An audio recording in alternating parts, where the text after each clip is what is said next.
Hi friends, இப்போ நீங்கள் பார்த்துட்டு இருக்கிறது என்னென்னா ஃபெரி அப்படின்னா போட் டாக்ஸி. இது எந்த இடத்துல நம்ம எடுத்திருக்கோம் அப்படின்னா மலேசியா பினாங் தீவுலேருந்து எடுத்திருக்கோம். இந்த போட் டாக்ஸி வந்து பல நாடுகளில் இருக்குது. இது எதுக்கு யூஸ் பண்ணுறாங்க அப்படின்னா இக்கரையிலேருந்து அக்கறைக்கு போகிறதுக்கு இந்த ஃபெரியை யூஸ் பண்ணுவாங்க. இப்போ நீங்கள் பார்த்துட்டு இருக்கிறது தான் இந்த ஃபெரி. இதே மாதிரி ஒரு ஃபெரியில் தான் நான் ட்ராவல் பண்ணிகிட்டு இருக்கேன். இது ஃபெரிக்குள்ளே வந்ததும் உங்களுக்கு இந்த மாதிரி இருக்கும். இதில் பாருங்கள், நிறைய கார்ஸ் நிப்பாட்டி வச்சுருக்காங்க. ஸோ பிரிட்ஜ் வழியாக போனீங்க அப்படின்னா ரொம்ப கிலோமீட்டருக்கு நீங்கள் ட்ராவல் பண்ணி காரில் போகிற மைலேஜ் பெட்ரோல் செலவுக்கு நீங்கள் இந்த ஃபெரி யூஸ் பண்ணிங்கன்னா உங்களுக்கு சீப்பாக முடியும்.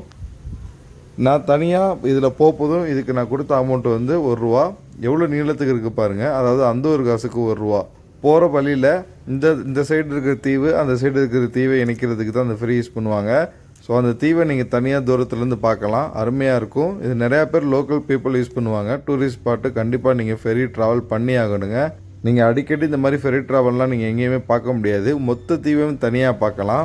சம்டைம் மட்டும் தான் கூட்டமாக இருக்கும். So most of the time ஃப்ரீயாக தான் இருக்கும். ஃபெரி நீங்கள் போகிற இடத்துல இருந்துச்சு அப்படின்னா ஃபெரி ட்ராவல் கண்டிப்பாக ட்ரை பண்ணி பாருங்கள்.